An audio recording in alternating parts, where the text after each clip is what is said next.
সৃষ্টিকর্তা মানুষের চেহারা এমনভাবে বানিয়েছে যে অনেক সময় মানুষের চেহারা বা ফেসটা দেখলে কিন্তু বোঝা যায় মানুষটা অনেক রেগে আছে, না কষ্টে আছে, না দুঃখে আছে। তো অন্য কোনো জিনিসের কিন্তু দেখলে বুঝবেন না যে তার কোনো সমস্যা আছে, কিন্তু মানুষের এই যে ফেস, এই ফেসটা দেখলে কিন্তু অনুমান করা যায়। আর তখনই কিন্তু যাদের সাথে আন্তরিক সম্পর্ক বা যারা ভালো জানে বা পরিবারের সদস্য, তারা কিন্তু জিজ্ঞাসা করতে পারে ভালো কি মন্দ। তো এই কারণে আল্লাহর কাছে শুকরিয়া জানাই, আল্লাহ একটা মানুষের চেহারার মধ্যে সব কিছু দিয়েছে, সব যা যা দরকার।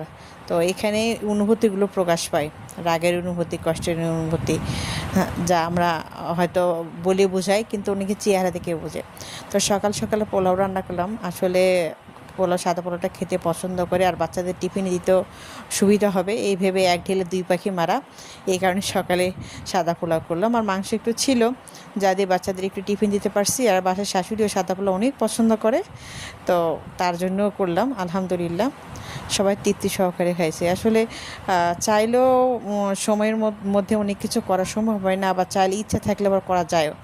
যেমন আমার ছোট ছোট 3টা সামলাই, আসলে সাধ্যের মধ্যে সব কিছু করা চাইলেও সময়ের মধ্যে করতে পারি না, অনেক লেট হয়ে যায়। বিশেষ করে রান্নাটা অনেক লেট হয়ে যায়, কারণ এরকম হেল্পিং হ্যান্ড নাই, আগে সামলাতে হয়, যে কারণে মানে লেট হয়ে যায়। তারপর শুক্র আলহামদুলিল্লাহ দিন পার হয়ে যাচ্ছে। সবাই ভালো থাকবেন আর আমাদের জন্য দোয়া করবেন। আল্লাহ হাফেজ।